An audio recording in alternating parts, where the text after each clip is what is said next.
Chapter 1. Training the Will. "The education of the will is the object of our existence," says Emerson. Nor is this putting it too strongly if we take into account the human will in its relations to the divine. This accords with the saying of J. Stuart Mill that "a character is a completely fashioned will." In respect to mere mundane relations, the development and discipline of one's will power is of supreme moment in relation to success in life. No man can ever estimate the power of will. It is a part of the divine nature, all of a piece with the power of creation. We speak of God's fiat, "Fiat lux, let light be." Man has his fiat. The achievements of history have been the choices, the determinations, the creations of the human will. It was the will, quiet or pugnacious, gentle or grim, of men like Wilberforce and Garrison, Goodyear and Cyrus Field, Bismarck and Grant, that made them indomitable. They simply would do what they planned. Such men can no more be stopped than the sun can be, or the tide. Most men fail, not through lack of education or agreeable personal qualities, but from lack of dogged determination, from lack of dauntless will. "It is impossible," says Sharman, "to look into the conditions under which the battle of life is being fought, without perceiving how much really depends upon the extent to which the will power is cultivated, strengthened, and made operative in right directions." Young people need to go into training for it. We live in an age of athletic meets. Those who are determined to have athletic will power must take for it the kind of exercise they need. This is well illustrated by a report I have seen of the long race from Marathon in the recent Olympian Games, which was won by the young Greek peasant Sotirios Louas. A struggle in the race of life. There had been no great parade about the training of this champion runner.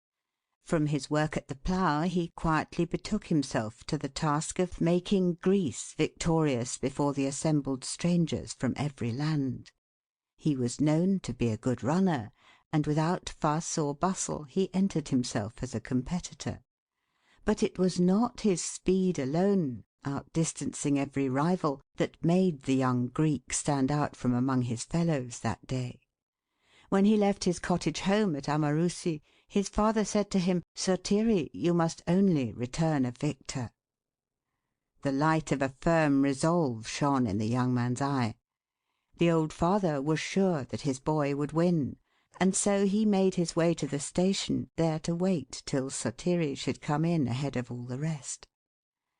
No one knew the old man and his 3 daughters as they elbowed their way through the crowd. When at last the excitement of the assembled multitude told that the critical moment had arrived, that the racers were nearing the goal, the old father looked up through eyes that were a little dim, as he realized that truly Sotiri was leading the way. He was returning a victor. How the crowd surged about the young peasant when the race was fairly won! Wild with excitement, they knew not how to shower upon him sufficient praise. Ladies overwhelmed him with flowers and rings, some even gave him their watches, and one American lady bestowed upon him her jewelled smelling bottle. The princes embraced him, and the king himself saluted him in military fashion. But the young Sotirios was seeking for other praise than theirs. Past the ranks of royalty and fair maidenhood, past the outstretched hands of his own countrymen, past the applauding crowd of foreigners, his gaze wandered till it fell upon an old man, trembling with eagerness, who resolutely pushed his way through the excited, satisfied throng. Then the young face lighted, and as old Louas advanced to the innermost circle with arms outstretched to embrace his boy, the young victor said simply, "You see, father, I have obeyed." Mental discipline. The athlete trains for his race, and the mind must be put into training if one will win life's race.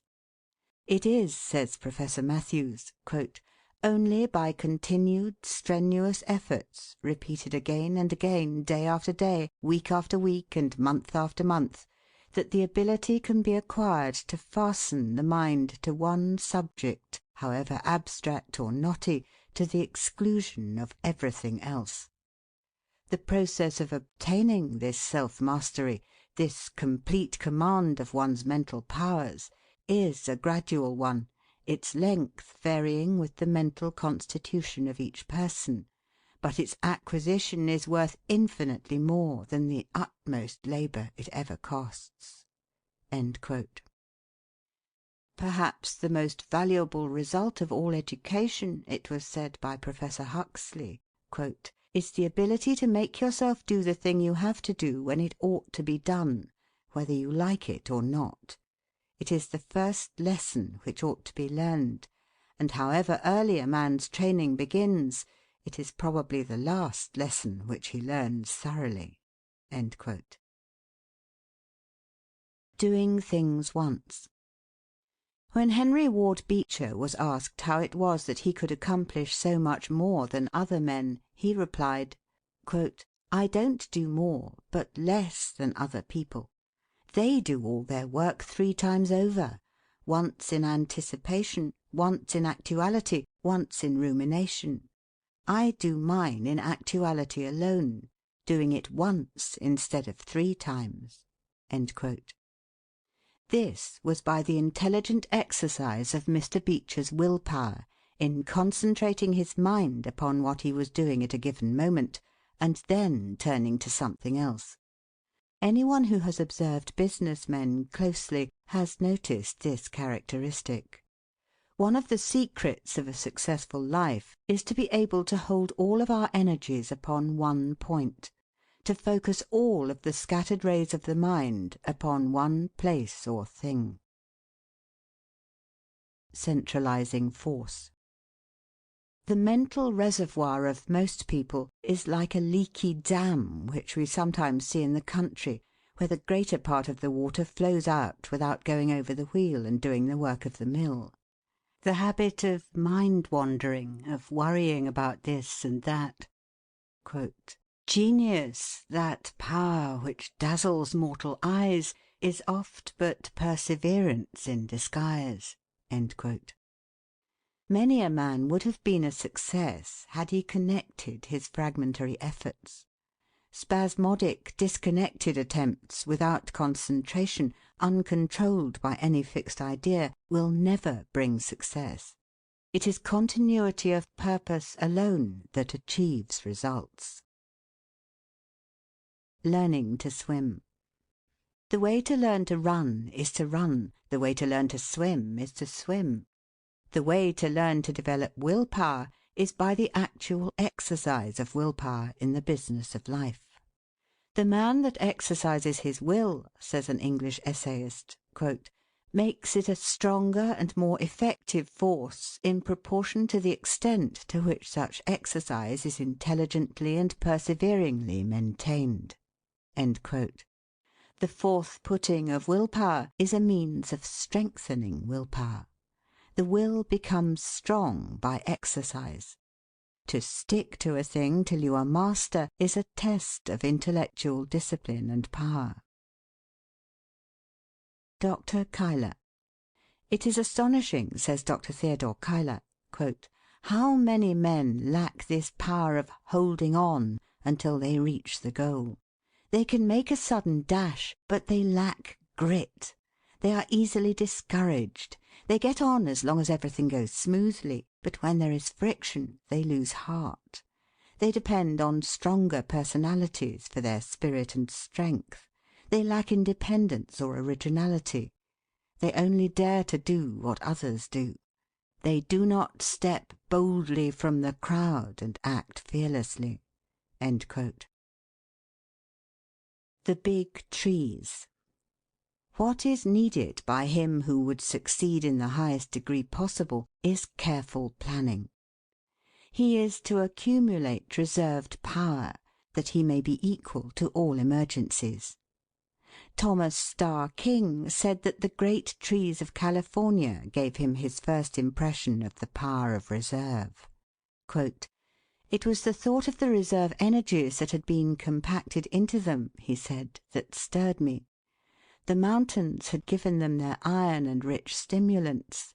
The hills had given them their soil, the clouds had given their rain and snow, and 1,000 summers and winters had poured forth their treasures about their vast roots."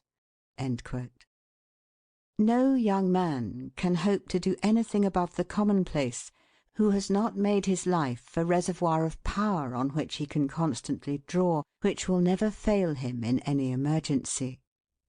Be sure that you have stored away in your power house the energy, the knowledge, that will be equal to the great occasion when it comes.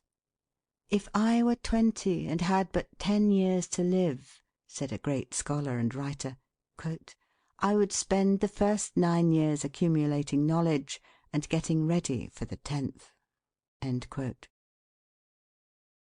I will. There are no two words in the English language which stand out in bolder relief, like kings upon a checkerboard, to so great an extent as the words "I will."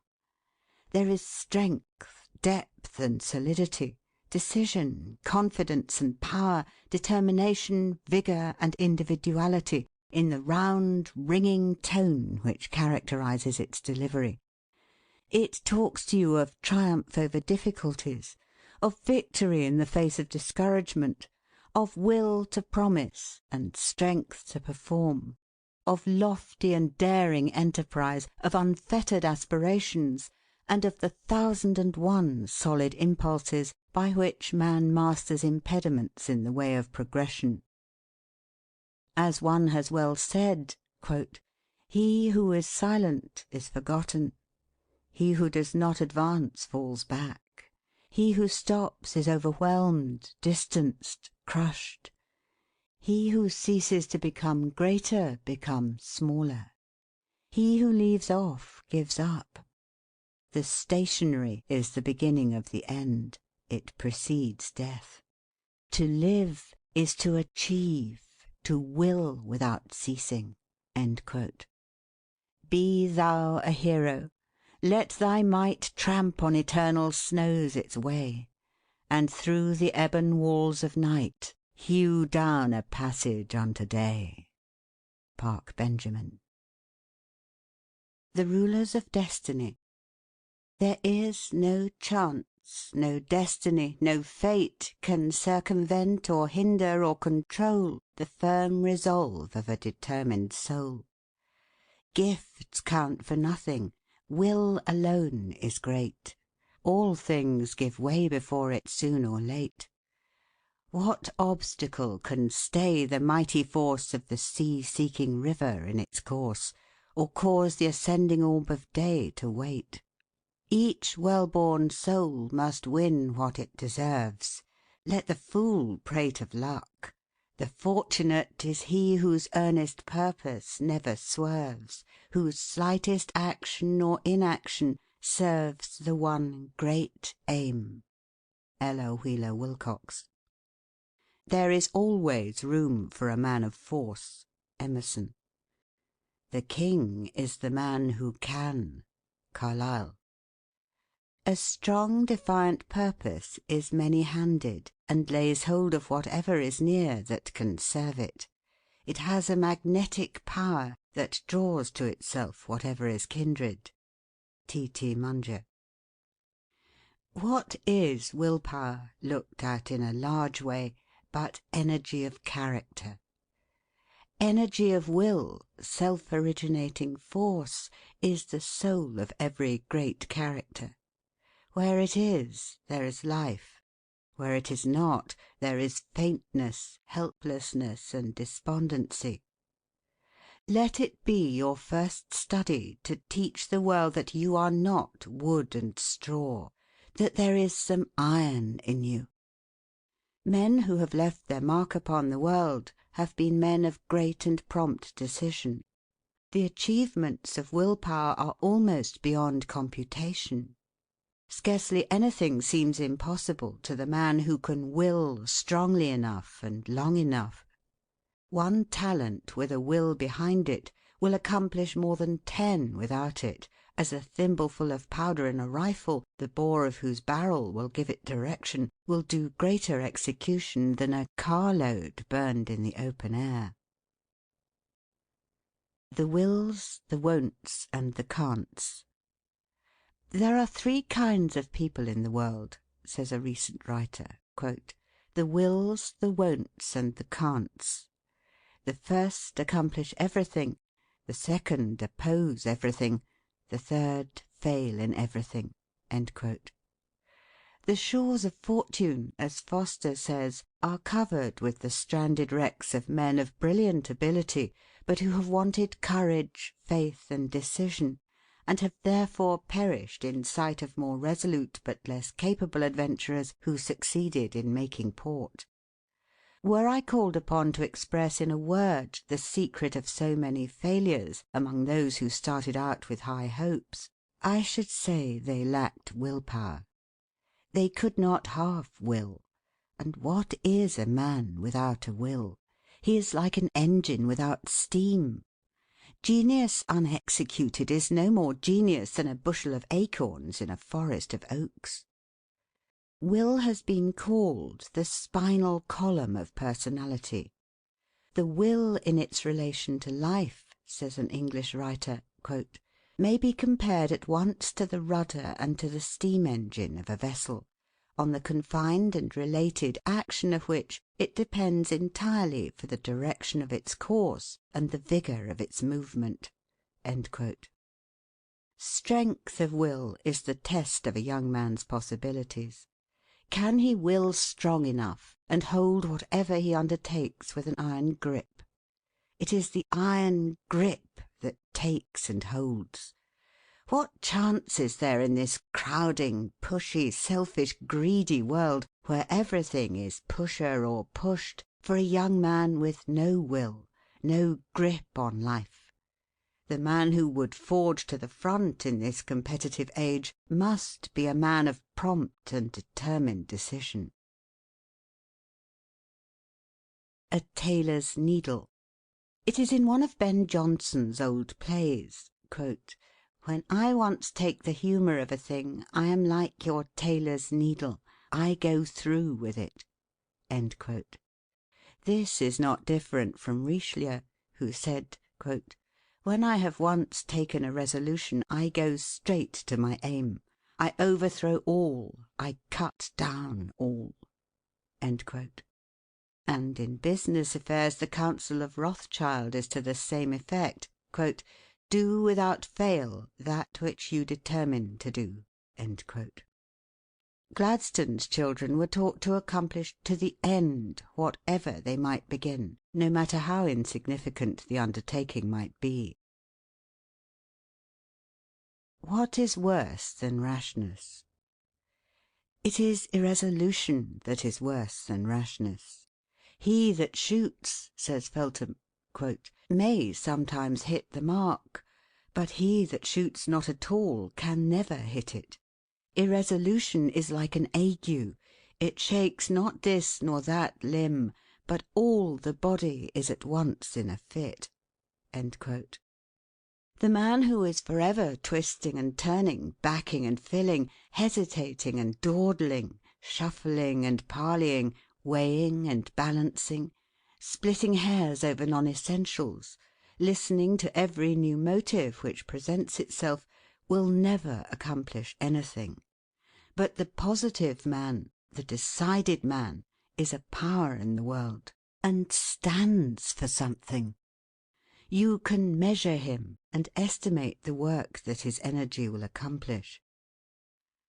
Opportunity is coy, is swift, is gone, before the slow, the unobservant, the indolent, or the careless can seize her. "Vigilance in watching opportunity," said Phelps, "tact and daring in seizing upon opportunity, force and persistence in crowding opportunity to its utmost of possible achievement, These are the martial virtues which must command success."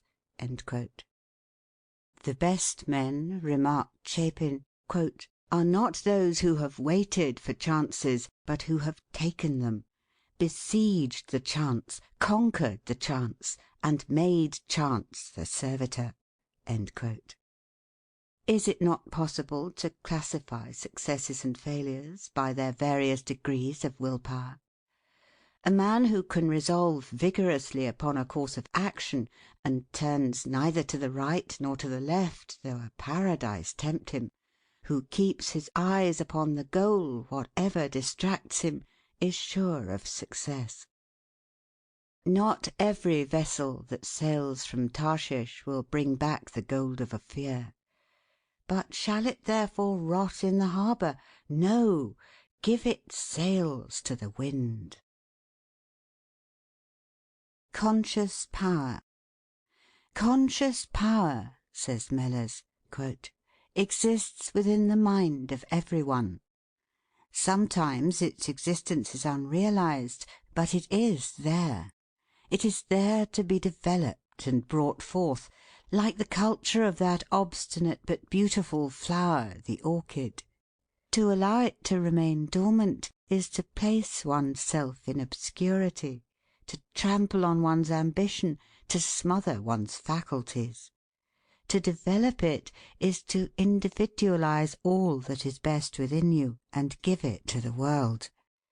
It is by an absolute knowledge of yourself, the proper estimate of your own value."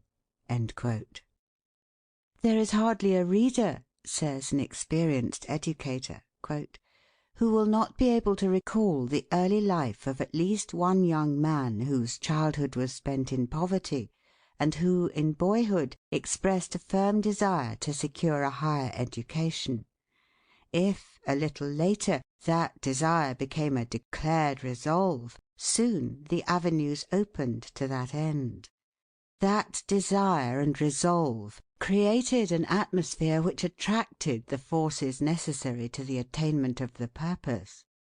Many of these young men will tell us that, as long as they were hoping and striving and longing, mountains of difficulty rose before them, but that when they fashioned their hopes into fixed purposes, aid came unsought to help them on the way." Do you believe in yourself?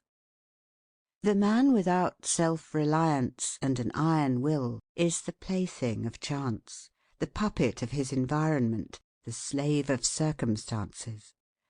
Are not doubts the greatest of enemies?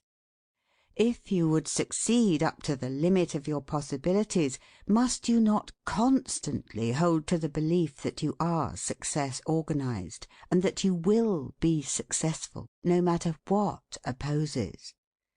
You are never to allow a shadow of doubt to enter your mind that the Creator intended you to win in life's battle. Regard every suggestion that your life may be a failure, that you are not made like those who succeed, and that success is not for you, as a traitor, and expel it from your mind as you would a thief from your house.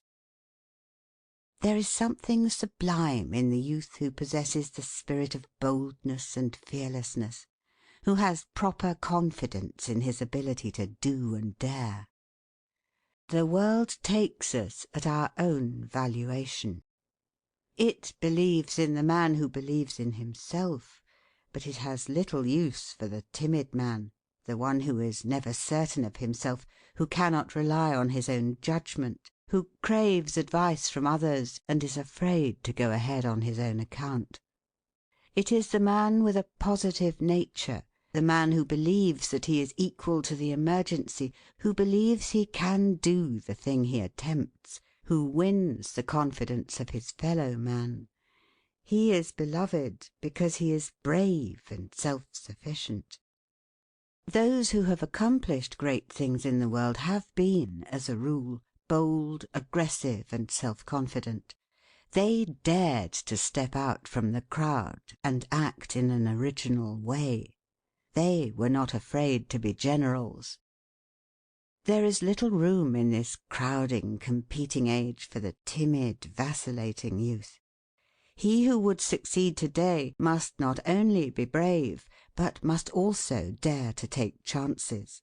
He who waits for certainty never wins. The law of the soul is eternal endeavour that bears the man onward and upward for ever. A man can be too confiding in others, but never too confident in himself. Never admit defeat or poverty. Stoutly assert your divine right to hold your head up and look the world in the face. Step bravely to the front, whatever opposes, and the world will make way for you. No one will insist upon your rights while you yourself doubt that you have any. Believe you were made for the place you fill. Put forth your whole energies. Be awake. Electrify yourself. Go forth to the task.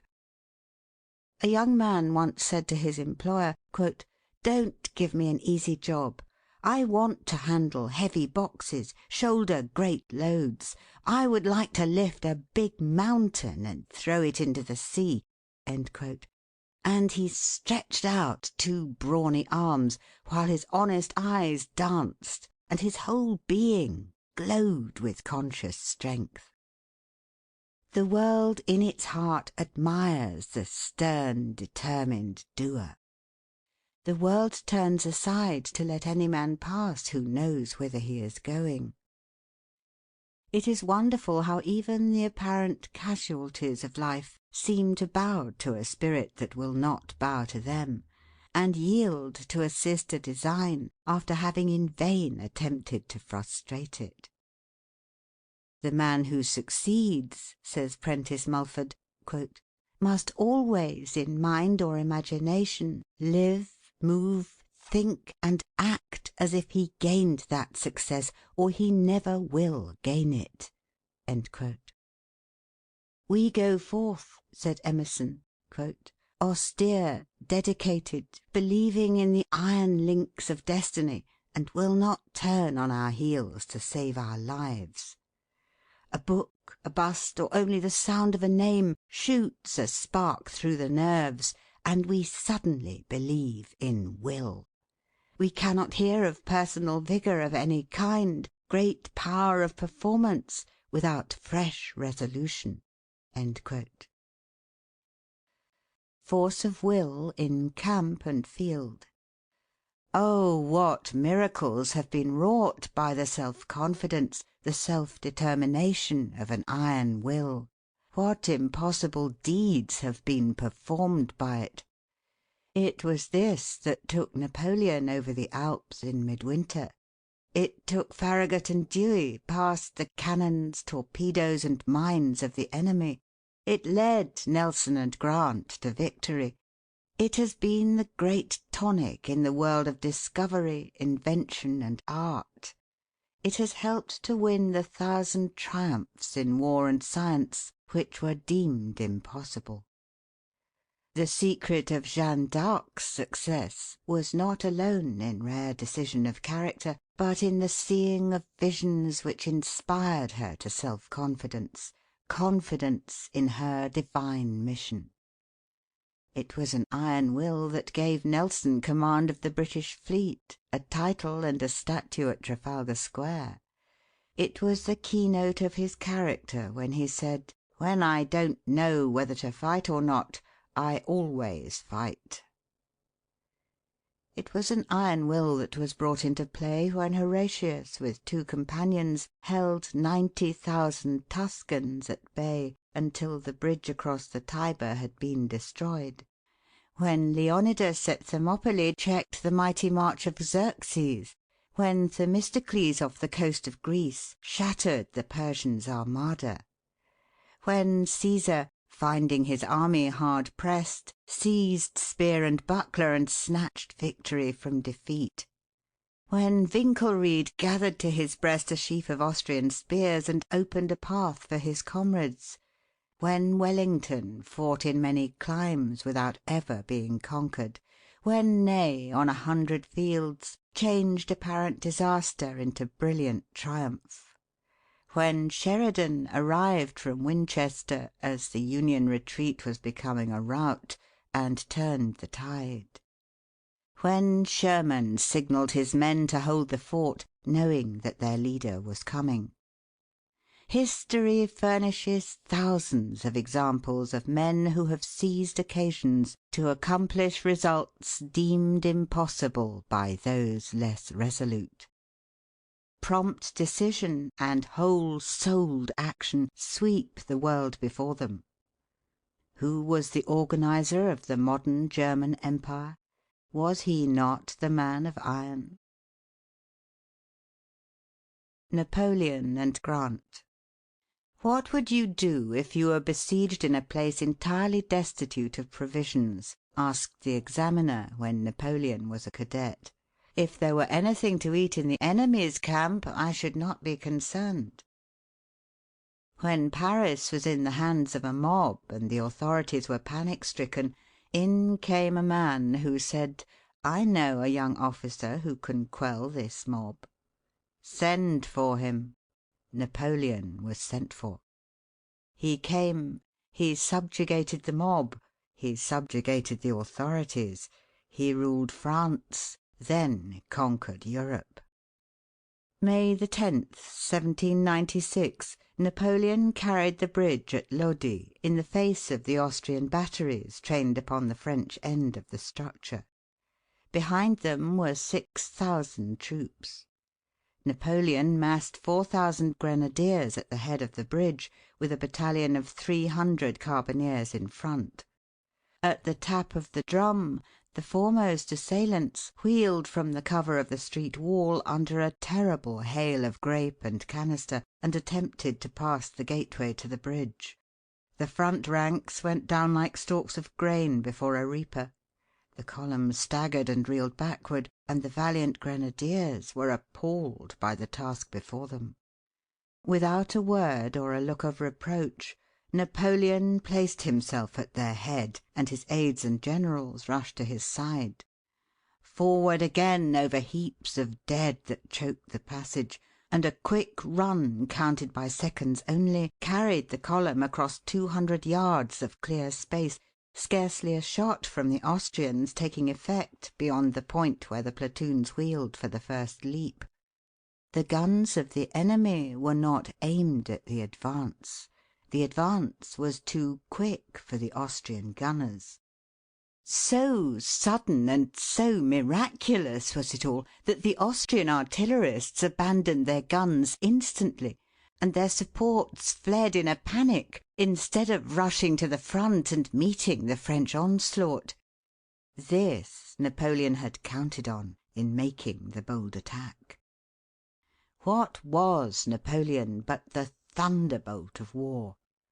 He once journeyed from Spain to Paris at 17 miles an hour in the saddle. "Is it possible to cross the path?" asked Napoleon of the engineers who had been sent to explore the dreaded pass of St. Bernard. "Perhaps," was the hesitating reply. "It is within the limits of possibility." "Forward, then!" Yet Ulysses S. Grant, a young man unknown to fame, with neither money nor influence, with no patrons or friends, in 6 years fought more battles, gained more victories, captured more prisoners, took more spoils, commanded more men, than Napoleon did in 20 years. "The great thing about him," said Lincoln, "is cool persistence." Don't swear, fight. When the Spanish fire on San Juan Hill became almost unbearable, some of the Rough Riders began to swear. Colonel Wood, with the wisdom of a good leader, called out, amid the whistle of the Mauser bullets, "Don't swear, fight!" In a skirmish at Salamanca, while the enemy's guns were pouring shot into his regiment, Sir William Napier's men became disobedient. He at once ordered a halt and flogged 4 of the ringleaders under fire. The men yielded at once, and then marched 3 miles under a heavy cannonade as coolly as if it were a review. When Pélissier, the Crimean chief of Zouaves, struck an officer with a whip, the man drew a pistol that missed fire. The chief replied, "Fellow, I order you a 3 days' arrest for not having your arms in better order." The man of iron will is cool in the hour of danger. I had to run like a cyclone. This was what Roosevelt said about his pushing on up San Juan Hill ahead of his regiment. I had to run like a cyclone to stay in front and keep from being run over. The personal heroism of Hobson or of Cushing, who blew up the Albemarle 40 years ago, was but the expression of a magnificent will power. It was this which was the basis of General Wheeler's unparalleled military advancement.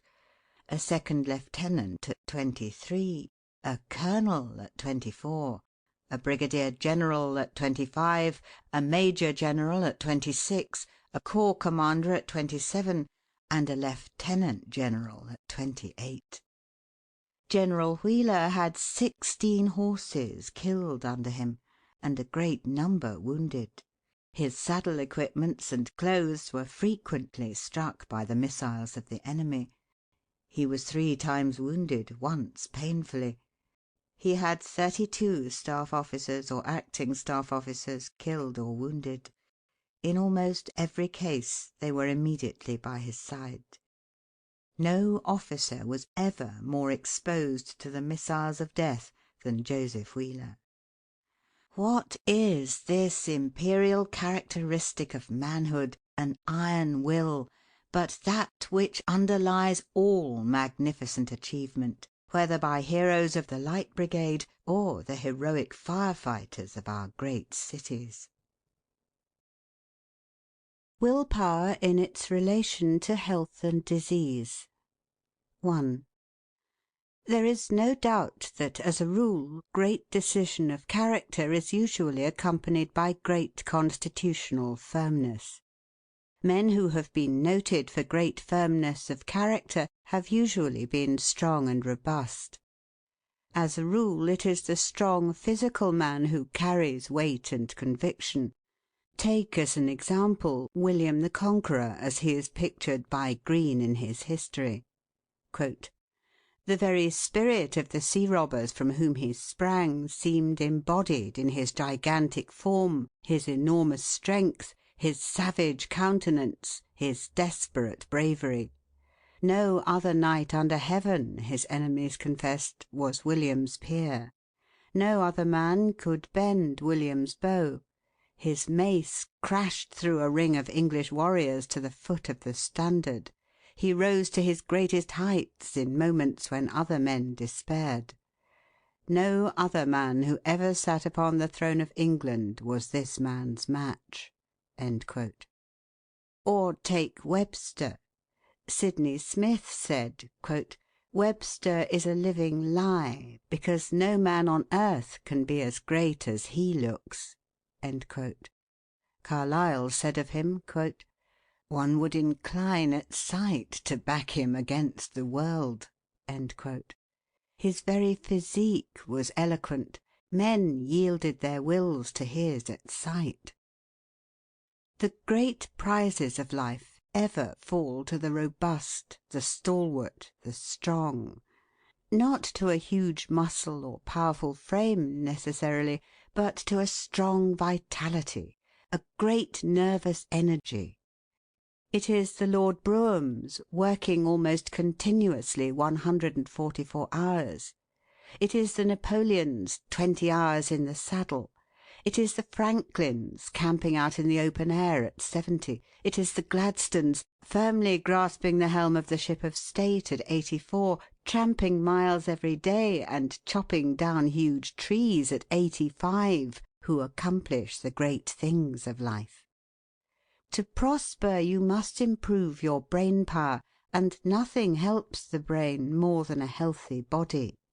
The race of to-day is only to be won by those who will study to keep their bodies in such good condition that their minds are able and ready to sustain that high pressure on memory and mind which our present fierce competition engenders. It is health rather than strength that is now wanted. Health is essentially the requirement of our time to enable us to succeed in life.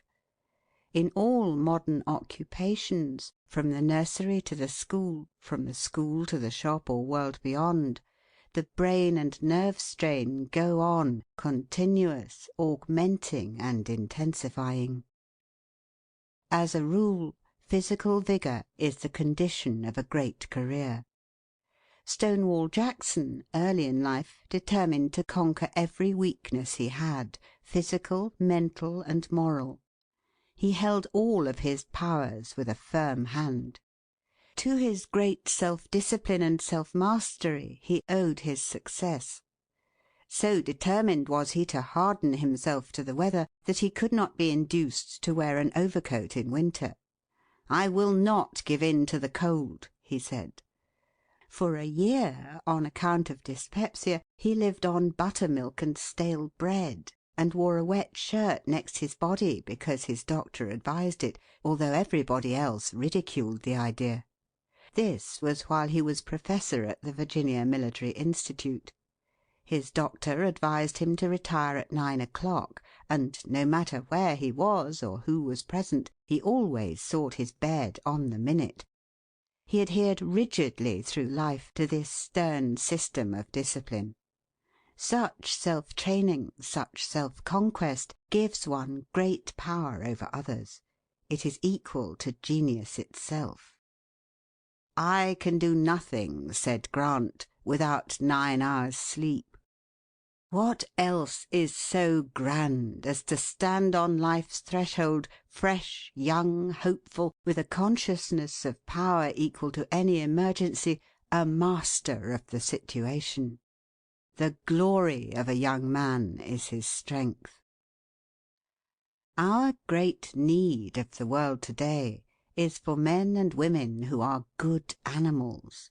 To endure the strain of our concentrated civilization, the coming man and woman must have an excess of animal spirits. They must have a robustness of health. Mere absence of disease is not health. It is the overflowing fountain, not the one half full, that gives life and beauty to the valley below.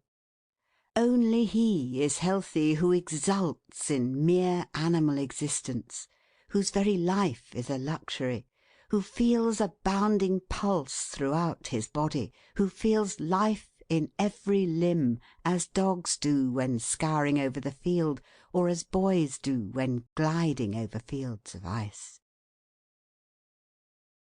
2. Yet, in spite of all this, in defiance of it, we know that an iron will is often triumphant in the contest with physical infirmity. "Brave spirits are a balsam to themselves. There is a nobleness of mind that heals wounds beyond salves." "One day," said a noted rope walker, "I signed an agreement to wheel a barrow along a rope on a given day. A day or two before I was seized with lumbago. I called in my medical man and told him I must be cured by a certain day, not only because I should lose what I hoped to earn, but also forfeit a large sum. I got no better, and the doctor forbade my getting up. I told him, 'What do I want with your advice? If you cannot cure me, of what good is your advice?' When I got to the place, there was the doctor protesting I was unfit for the exploit.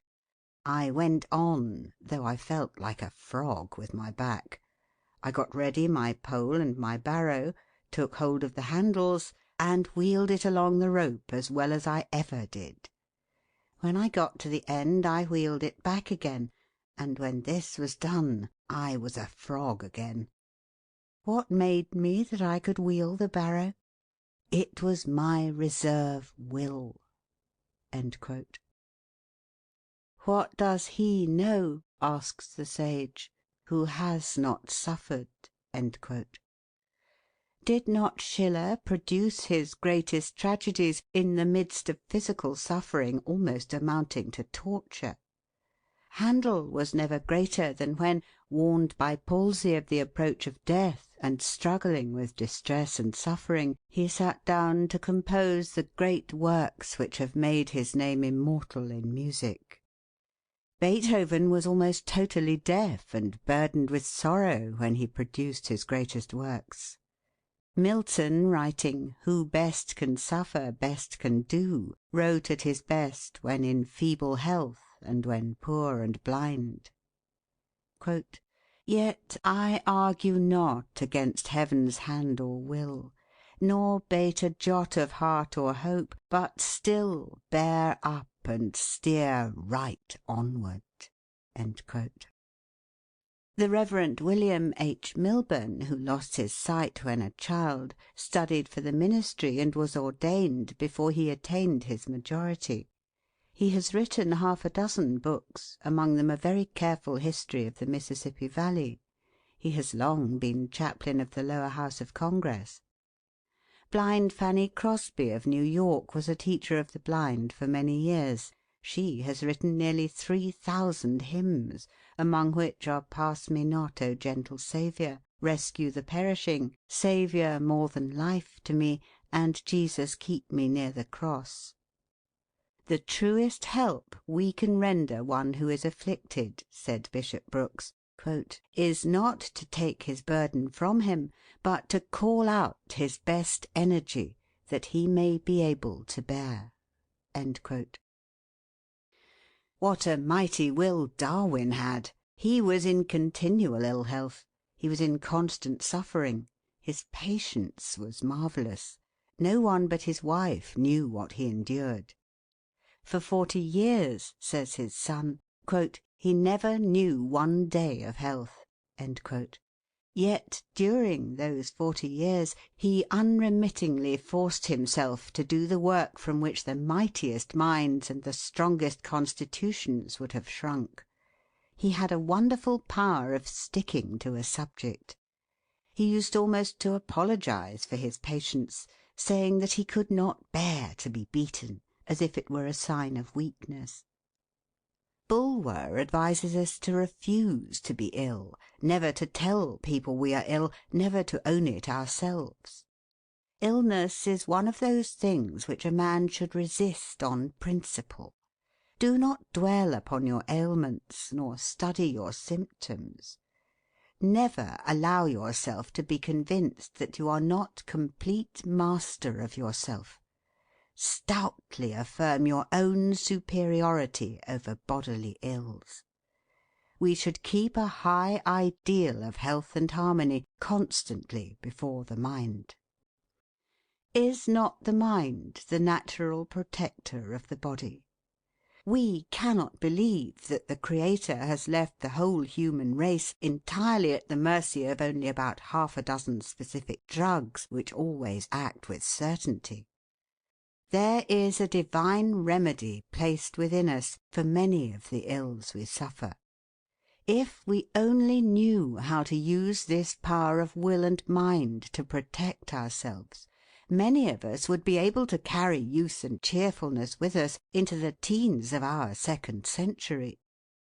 The mind has undoubted power to preserve and sustain physical youth and beauty, to keep the body strong and healthy, to renew life, and to preserve it from decay many years longer than it does now. The longest lived men and women have, as a rule, been those who have attained great mental and moral development. They have lived in the upper region of a higher life, beyond the reach of much of the jar, the friction, and the discords which weaken and shatter most lives. Every physician knows that courageous people with indomitable will are not half as likely to contract contagious diseases as the timid, the vacillating, the irresolute. A thoughtful physician once assured a friend that if an express agent were to visit New Orleans in the yellow fever season, having $40,000 in his care, he would be in little danger of the fever so long as he kept possession of the money. Let him once deliver that into other hands, and the sooner he left the city the better. Napoleon used to visit the plague hospitals even when the physicians dreaded to go, and actually put his hands upon the plague-stricken patients. He said the man who was not afraid could vanish the plague. A will-power like this is a strong tonic to the body. Such a will has taken many men from apparent deathbeds and enabled them to perform wonderful deeds of valor. When told by his physicians that he must die, Douglas Jerrold said, "And leave a family of helpless children? I won't die." He kept his word, and lived for years. The romance of achievement under difficulties. What doth the poor man's son inherit? Stout muscles and a sinewy heart, a hardy frame, a hardier spirit. King of two hands, he does his part in every useful toil and art. A heritage, it seems to me, a king might wish to hold in fee. Lowell. Has not God given every man a capital to start with? Are we not born rich? He is rich who has good health, a sound body, good muscles. He is rich who has a good head, a good disposition, a good heart. He is rich who has 2 good hands with 5 chances on each. Equipped? Every man is equipped as only God could equip him. What a fortune he possesses in the marvellous mechanism of his body and mind! It is individual effort that has achieved everything worth achieving.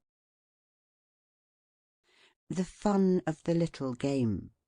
A big Australian, 6 feet 4, James Tyson, died not long since with a property of $25 millions, who began life as a farmhand. Tyson cared little for money. He used to say of it, "I shall just leave it behind me when I go. I shall have done with it then, and it will not concern me afterwards. But," he would add with a characteristic semi-exultant snap of the fingers, "the money is nothing. It was the little game that was the fun." Being asked what was the little game, he replied with an energy of concentration peculiar to him, "Fighting the desert. That has been my work. I have been fighting the desert all my life, and I have won. I have put water where was no water, and beef where was no beef. I have put fences where there were no fences, and roads where there were no roads. Nothing can undo what I have done, and millions will be happier for it after I am long dead and forgotten." Has not self-help accomplished about all the great things of the world? How many young men falter, faint, and dally with their purpose because they have no capital to start with, and wait for some good luck to give them a lift. But success is the child of drudgery and perseverance. It cannot be coaxed or bribed. Pay the price, and it is yours. A constant struggle, a ceaseless battle to bring success from inhospitable surroundings, is the price of all great achievements. Conquerors of fortune. Benjamin Franklin had this tenacity of purpose in a wonderful degree. When he started in the printing business in Philadelphia, he carried his material through the streets on a wheelbarrow. He hired one room for his office, workroom, and sleeping room. He found a formidable rival in the city, and invited him to his room. Pointing to a piece of bread from which he had just eaten his dinner, he said, "Unless you can live cheaper than I can, you cannot starve me out." It was so that he proved the wisdom of Edmund Burke's saying that "He that wrestles with us strengthens our nerves and sharpens our skill. Our antagonist is our helper." The poor and friendless lad George Peabody, weary, footsore, and hungry, called at a tavern in Concord, New Hampshire, and asked to be allowed to saw wood for lodging and breakfast. Yet he put in work for everything he ever received, and outmatched the poverty of early days. Gideon Lee could not even get shoes to wear in winter when a boy, but he went to work barefoot in the snow. He made a bargain with himself to work 16 hours a day. He fulfilled it to the letter, and when from interruption he lost time, he robbed himself of sleep to make it up. He became a wealthy merchant of New York, mayor of the city, and a member of Congress. Commercial courage. The business affairs of a gentleman named Roos were once in a complicated condition owing to his conflicting interests in various states, and he was thrown into prison. While confined, he wrote on the walls of his cell, "I am 40 years of age this day. When I am 50 I shall be worth $500,000, and by the time I am 60 I shall be worth $1,000,000." He lived to accumulate more than $3,000,000. "The ruin which overtakes so many merchants," says Whipple, "is due not so much to their lack of business talent as to their lack of business nerve." Cyrus W. Field had retired from business with a large fortune when he became possessed with the idea that by means of a cable laid upon the bottom of the Atlantic Ocean, telegraphic communication could be established between Europe and America. He plunged into the undertaking with all the force of his being. It was an incredibly hard contest. The forests of Newfoundland, the lobby in Congress, the unskilled handling of breaks on his Agamemnon cable, a second and a third breaking of the cable at sea, the cessation of the current in a well-laid cable, the snapping of a superior cable on the Great Eastern, all these availed not to foil the iron will of Field, whose final triumph was that of mental energy in the application of science. 4 New York journalists. To Horace Greeley, the founder of the Tribune, I need not allude. His story is or ought to be in every school book. James Brooks, once the editor and proprietor of the Daily Express and later an eminent congressman, began life as a clerk in a store in Maine, and when 21 received for his pay a hogshead of New England rum. He was so eager to go to college that he started for Waterville with his trunk on his back, and when he was graduated he was so poor and plucky that he carried his trunk on his back to the station as he went home. When James Gordon Bennett was 40 years old, he collected all his property, $300, and in a cellar with a board upon 2 barrels for a desk, himself his own typesetter, office boy, publisher, newsboy, clerk, editor, proofreader, and printer's devil, he started the New York Herald. He did this after many attempts and defeats in trying to follow the routine instead of doing his own way. Never was any man's early career a better illustration of Wendell Phillips' dictum, "What is defeat? Nothing but education, nothing but the first steps to something better." Thurlow Weed, who was a journalist for 57 years, strong, sensible, genial, tactful, and of magnificent physique, who did so much to shape public policy in the Empire State, tells a most romantic story of his boyhood. "I cannot ascertain how much schooling I got at Catskill, probably less than a year, certainly not a year and a half, and this was when I was not more than 5 or 6 years old. I felt a necessity at an early age of trying to do something for my own support. My first employment was in sugar making, an occupation to which I became much attached. I now look with great pleasure upon the days and nights passed in the sap bush. The want of shoes, which, as the snow was deep, was no small privation, was the only drawback upon my happiness. I used, however, to tie pieces of an old rag carpet around my feet, and got along pretty well, chopping wood and gathering up sap. But when the spring advanced, and bare ground appeared in spots, I threw off the old carpet encumbrance, and did my work barefoot. There is much leisure time for boys who are making maple sugar. I devoted this time to reading, when I could obtain books, but the farmers of that period had few or no books, save their Bibles. I borrowed books whenever and wherever I could. I heard that a neighbour 3 miles off had borrowed from a still more distant neighbour a book of great interest. I started off, barefoot in the snow, to obtain the treasure. There were spots of bare ground upon which I would stop to warm my feet, and there were also along the road occasional lengths of log fence from which the snow had melted, and upon which it was a luxury to walk. The book was at home, and the good people consented, upon my promise that it should be neither torn nor soiled, to lend it to me. In returning with the prize, I was too happy to think of the snow or my naked feet. Candles were then among the luxuries, not the necessaries, of life. If boys, instead of going to bed after dark, wanted to read, they supplied themselves with pine knots, by the light of which, in a horizontal position, they pursued their studies.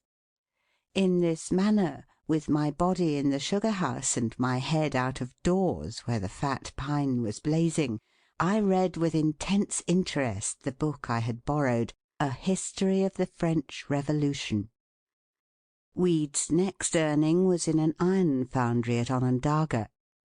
My business was, after a casting, to temper and prepare the moulding dogs myself. This was night and day work. We ate salt pork and rye and Indian bread 3 times a day, and slept on straw in bunks. I liked the excitement of a furnace life." End quote. When he went to the Albany Argus to learn the printing business, he worked from 5 in the morning till 9 at night. From humblest beginnings. The more difficulties one has to encounter, within and without, the more significant and the higher in inspiration his life will be. Horace Bushnell. The story of Weed and of Greeley is not an uncommon one in America. Some of the most eminent men on the globe have struggled with poverty in early life and triumphed over it. The astronomer Kepler, whose name can never die, was kept in constant anxieties, and he told fortunes by astrology for a livelihood, saying that astrology, as the daughter of astronomy, ought to keep her mother. All sorts of service he had to accept. He made almanacs and worked for anyone who would pay him. Linnaeus was so poor when getting his education that he had to mend his shoes with folded paper, and often had to beg his meals of his friends. During the 10 years in which he made his greatest discoveries, Isaac Newton could hardly pay 2 shillings a week to the Royal Society, of which he was a member. Some of his friends wanted to get him excused from this payment, but he would not allow them to act. Humphrey Davy had but a slender chance to acquire great scientific knowledge, yet he had true metal in him, and he made even old pans, kettles, and bottles contribute to his success, as he experimented and studied in the attic of the apothecary store where he worked. George Stephenson was one of 8 children, whose parents were so poor that all lived in a single room. George had to watch cows for a neighbour, but he managed to get time to make engines of clay, with hemlock sticks for pipes. At 17 he had charge of an engine, with his father for fireman. He could neither read nor write, but the engine was his teacher, and he a faithful student. While the other hands were playing games or loafing in liquor shops during the holidays, George was taking his machine to pieces, cleaning it, studying it, and making experiments in engines. When he had become famous as a great inventor of improvements in engines, those who had loafed and played called him lucky. It was by steadfastly keeping at it, by indomitable will-power, that these men won their positions in life. "We rise by the things that are under our feet, by what we have mastered of good or gain." Talent in tatters. Among the companions of Sir Joshua Reynolds, while he was studying his art at Rome, was a fellow pupil of the name of Astley. They made an excursion with some others on a sultry day, and all except Astley took off their coats. After several taunts, he was persuaded to do the same, and displayed on the back of his waistcoat a foaming waterfall. Distress had compelled him to patch his clothes with one of his own landscapes. James Sharples, the celebrated blacksmith artist of England, was very poor, but he often rose at 3 o'clock to copy books he could not buy. He would walk 18 miles to Manchester and back after a hard day's work to buy a shilling's worth of artists' materials. He would ask for the heaviest work in the blacksmith shop, because it took a longer time to heat at the forge, and he could thus have many spare minutes to study the precious book, which he propped up against the chimney. He was a great miser of spare moments, and used every one as though he might never see another. He devoted his leisure hours for 5 years to that wonderful production, the forge, copies of which are to be seen in many a home. It was by one unwavering aim, carried out by an iron will, that he wrought out his life triumph. "That boy will beat me one day," said an old painter, as he watched a little fellow named Michael Angelo making drawings of pots and brushes, easel and stool, and other articles in the studio. The barefoot boy did persevere until he had overcome every difficulty, and become the greatest master of art the world has known. Although Michael Angelo made himself immortal in 3 different occupations, and his fame might well rest upon his Dome of St. Peter as an architect, upon his Moses as a sculptor, or upon his Last Judgment as a painter, yet we find by his correspondence, now in the British Museum, that when he was at work on his colossal bronze statue of Pope Julius II, he was so poor that he could not have his younger brother come to visit him at Bologna, because he had but one bed, in which he and 3 of his assistants slept together. Yet, "the star of an unconquered will arose in his breast, serene and resolute and still, and calm and self-possessed." Concentrated energy. The struggles and triumphs of those who are bound to win is a never-ending tale. Nor will the procession of enthusiastic workers cease so long as the globe is turning on its axle. Say what we will of genius, specialized in 100 callings, yet the fact remains that no amount of genius has ever availed upon the earth unless enforced by will-power to overcome the obstacles that hedge about everyone who would rise above the circumstances in which he was born, or become greater than his calling. Was not Virgil the son of a porter, Horace of a shopkeeper, Demosthenes of a cutler, Milton of a money scrivener, Shakespeare of a wool stapler, and Cromwell of a brewer? Ben Jonson, when following his trade of a mason, worked on Lincoln's Inn in London, with trowel in hand and a book in his pocket. Joseph Hunter was a carpenter in youth, Robert Burns a ploughman, Keats a druggist, Thomas Carlyle and Hugh Miller masons. Dante and Descartes were soldiers. Cardinal Wolsey, Defoe, and Kirke White were butchers' sons. Faraday was the son of an ostler, and his teacher, Humphrey Davy, was an apprentice to an apothecary. Kepler was a waiter-boy in a German hotel, Bunyan a tinker, Copernicus the son of a Polish baker. They rose by being greater than their callings, as Arkwright rose above mere barbering, Bunyan above tinkering, Wilson above shoemaking, Lincoln above rail-splitting, and Grant above tanning. By being first-class barbers, tinkers, shoemakers, rail-splitters, tanners, they acquired the power which enabled them to become great inventors, authors, statesmen, generals.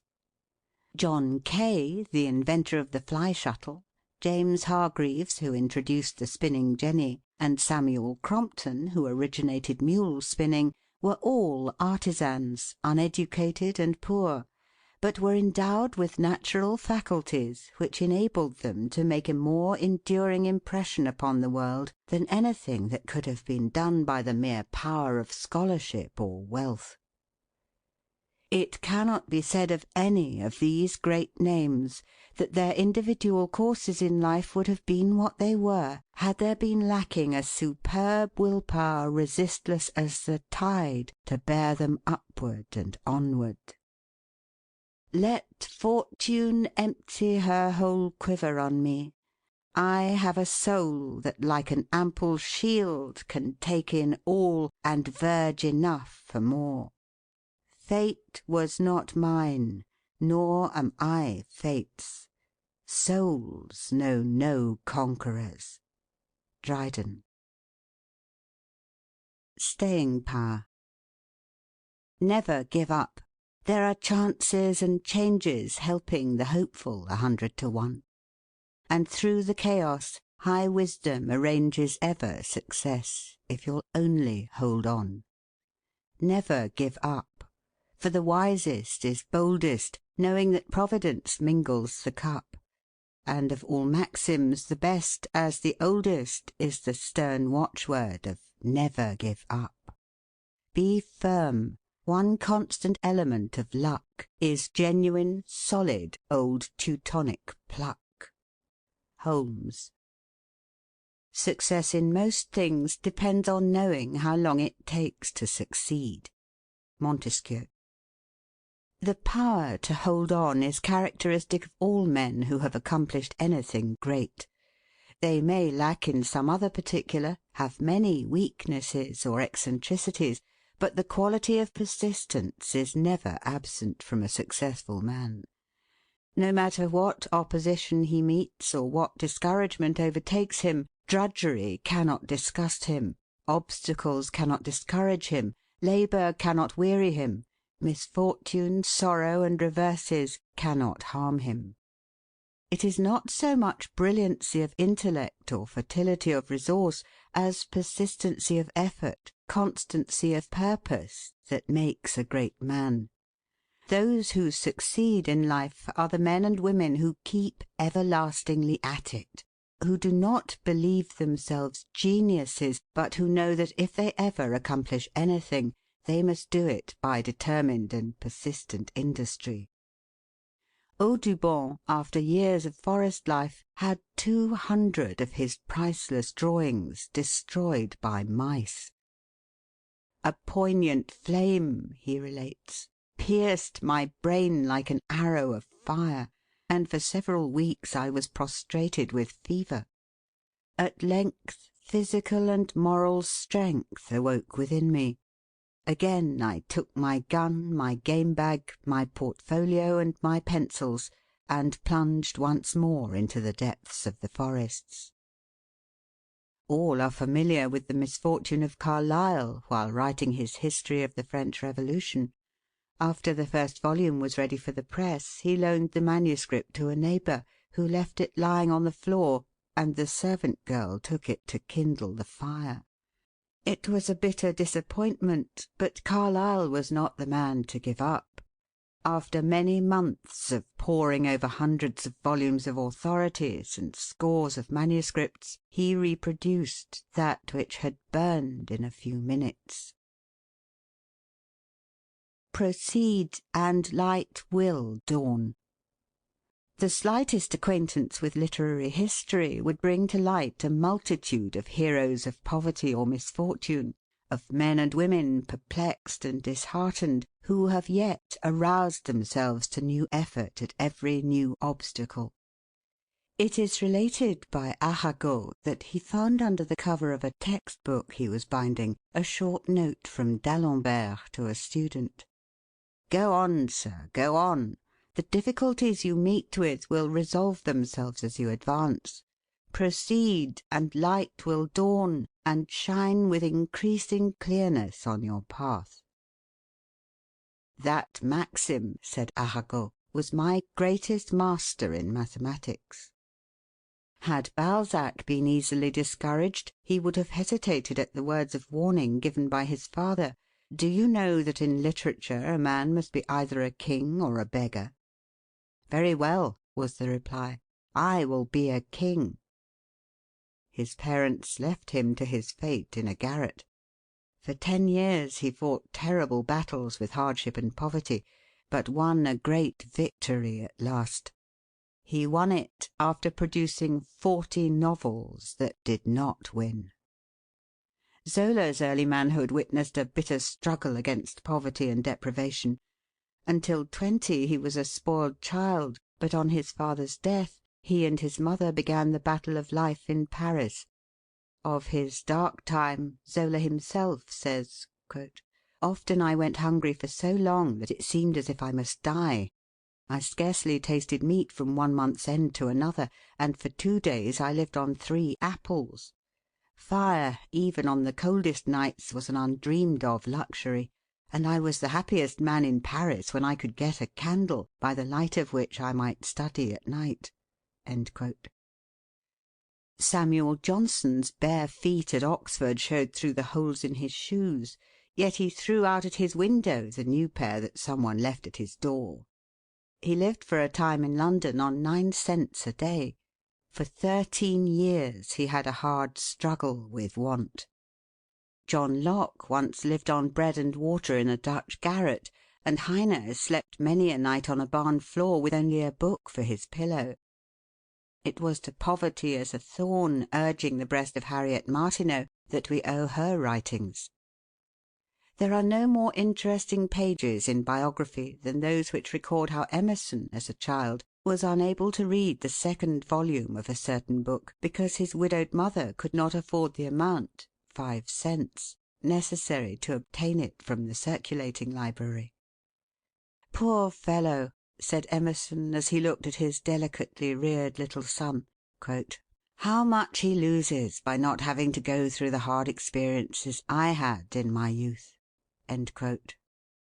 It was through the necessity laid upon him to earn that Emerson made his first great success in life as a teacher. "I know," he said, "no such unquestionable badge and ensign of a sovereign mind as that tenacity of purpose which, through all change of companions or parties or fortunes, changes never, bates no jot of heart or hope, but wearies out opposition and arrives at its port." She can never succeed. Louisa Alcott earned $200,000 by her pen. Yet when she was first dreaming of her power, her father handed her a manuscript one day that had been rejected by Mr. Fields, editor of the Atlantic, with the message, "Tell Louisa to stick to her teaching. She can never succeed as a writer." "Tell him I will succeed as a writer, and some day I shall write for the Atlantic." Not long after, she wrote for the Atlantic a poem that Longfellow attributed to Emerson, and there came a time when she wrote in her diary, "20 years ago I resolved to make the family independent if I could. At 40 that is done. Debts all paid, even the outlawed ones, and we have enough to be comfortable. It has cost me my health, perhaps." I trample on impossibilities. So it was said by Lord Chatham. Why, asked Mirabeau, "should we call ourselves men unless it be to succeed in everything everywhere?" It is all very well, said Charles J. Fox, to tell me that a young man has distinguished himself by a brilliant first speech. He may go on satisfied with his first triumph.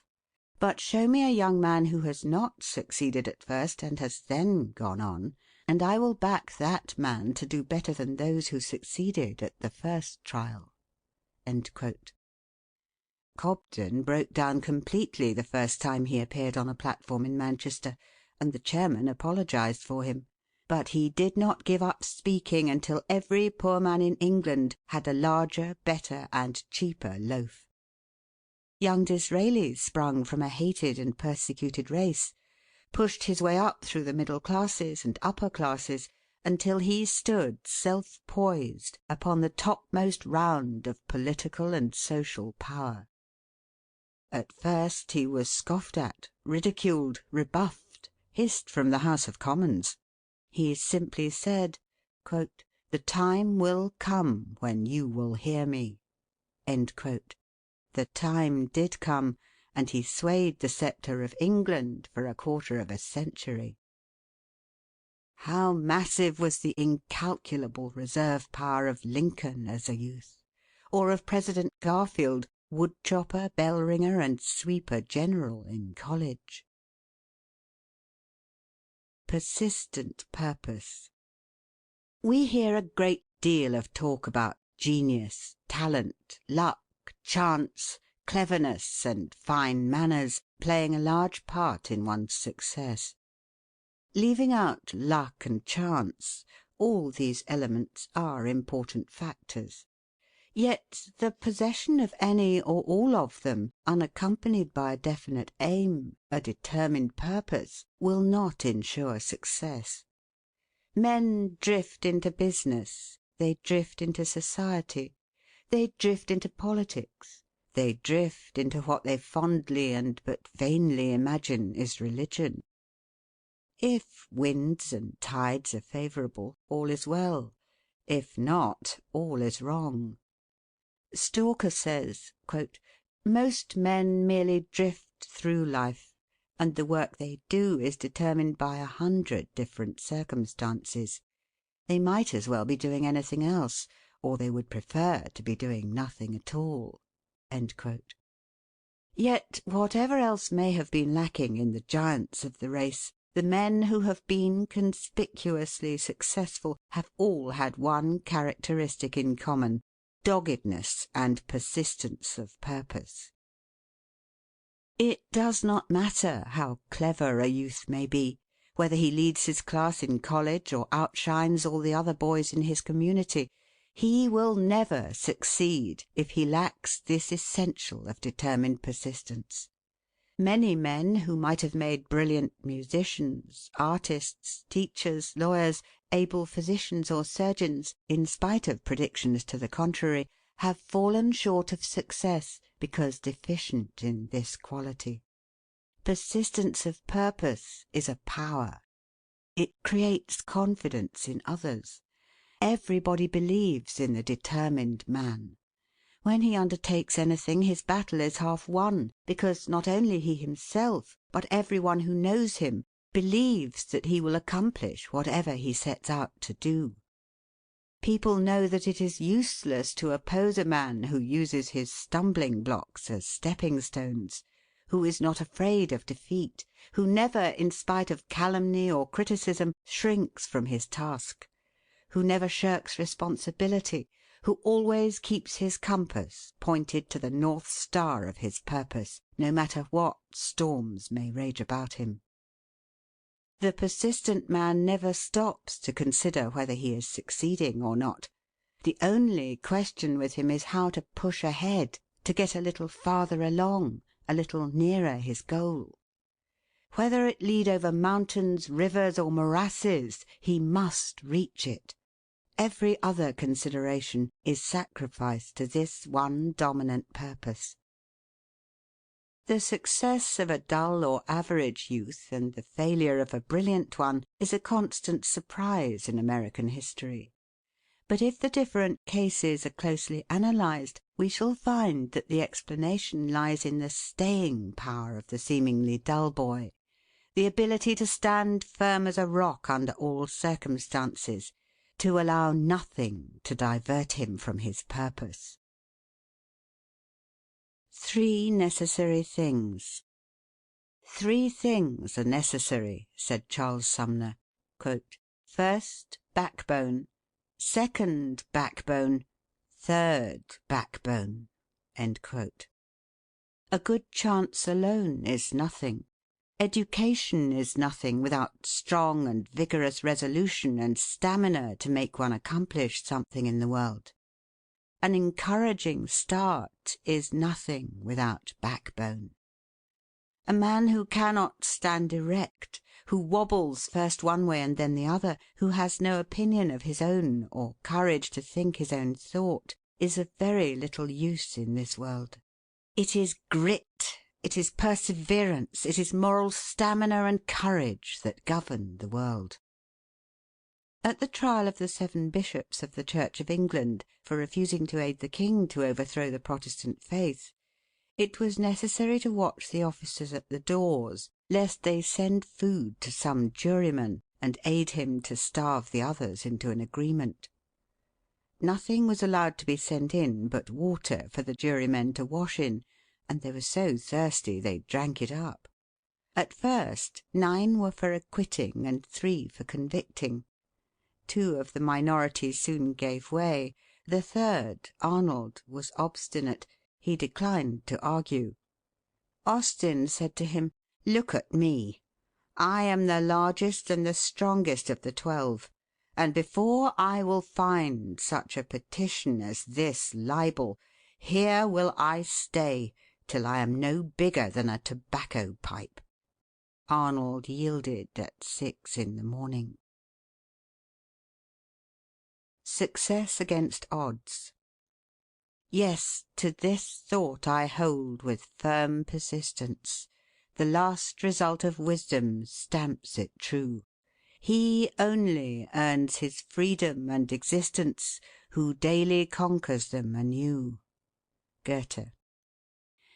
It is interesting to notice how some minds seem almost to create themselves, says Irving, springing up under every disadvantage, and working their solitary but irresistible way through 1,000 obstacles.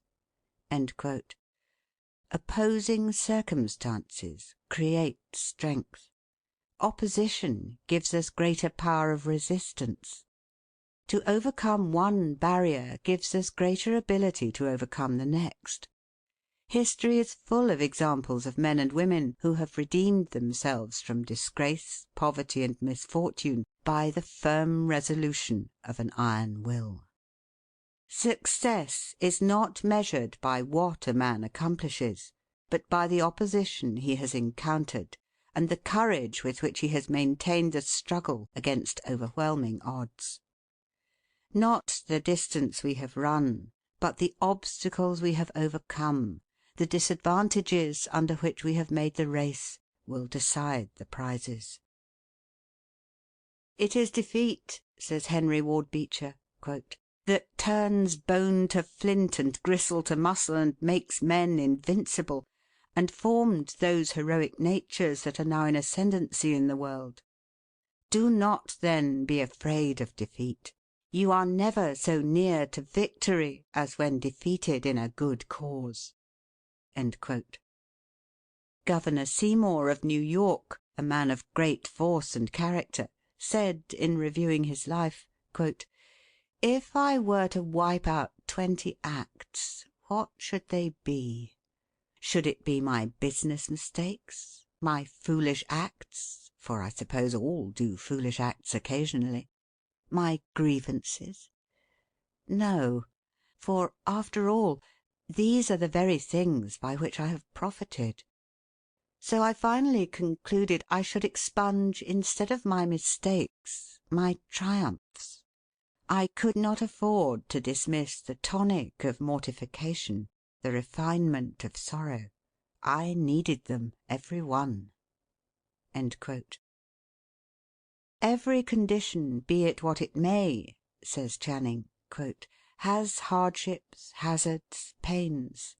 We try to escape them. We pine for a sheltered lot, for a smooth path, for cheering friends and unbroken success. But Providence ordains storms, disasters, hostilities, sufferings; and the great question whether we shall live to any purpose or not, whether we shall grow strong in mind and heart, or be weak and pitiable, depends on nothing so much as on our use of the adverse circumstances.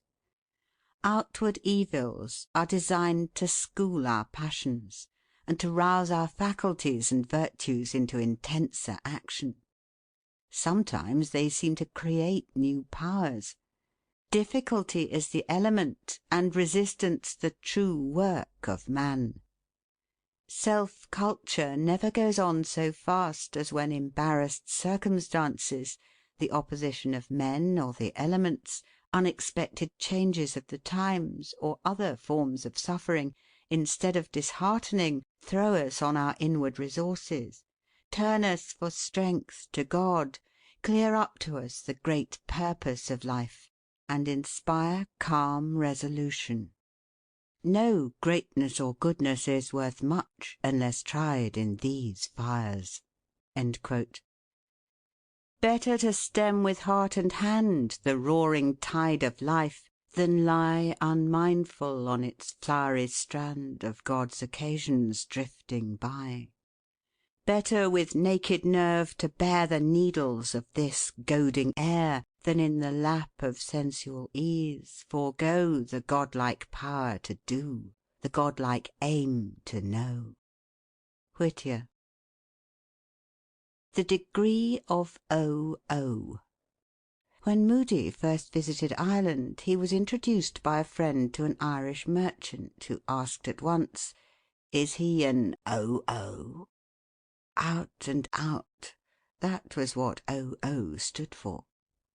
Out and out for God. That was what this merchant meant.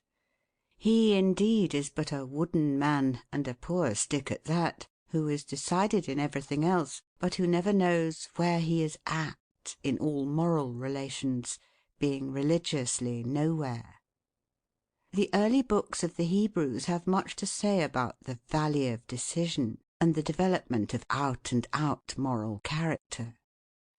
Woefully lacking in a well-balanced will-power is the man who stands side by side with moral evil personified, in hands with it, to serve it willingly as a tool and servant. Morally made in God's image, what is more sane, more wholesome, more fitting for a man than his rising up promptly, decidedly, to make the divine will his own will in all moral action, to take it as the supreme guide to go by? It is the glory of the human will to coincide with the divine will. Doing this, a man's iron will, instead of being a malignant, selfish power, will be useful in uplifting mankind. God has spoken, or he has not spoken. If he has spoken, the wise will hear. We search the world for truth. We cull the good, the pure, the beautiful, from graven stone and written scroll, from all the flower fields of the soul. And, weary seekers of the best, we come back laden from our quest, to find that all the sages said is in the book our mother read. Whittier. O earth that blooms and birds that sing, O stars that shine when all is dark, in type and symbol thou dost bring the life divine, and bid us hark, that we may catch the chance sublime, and rising, pass the bounds of time. So shall we win the goal divine, our immortality. Carroll Norton.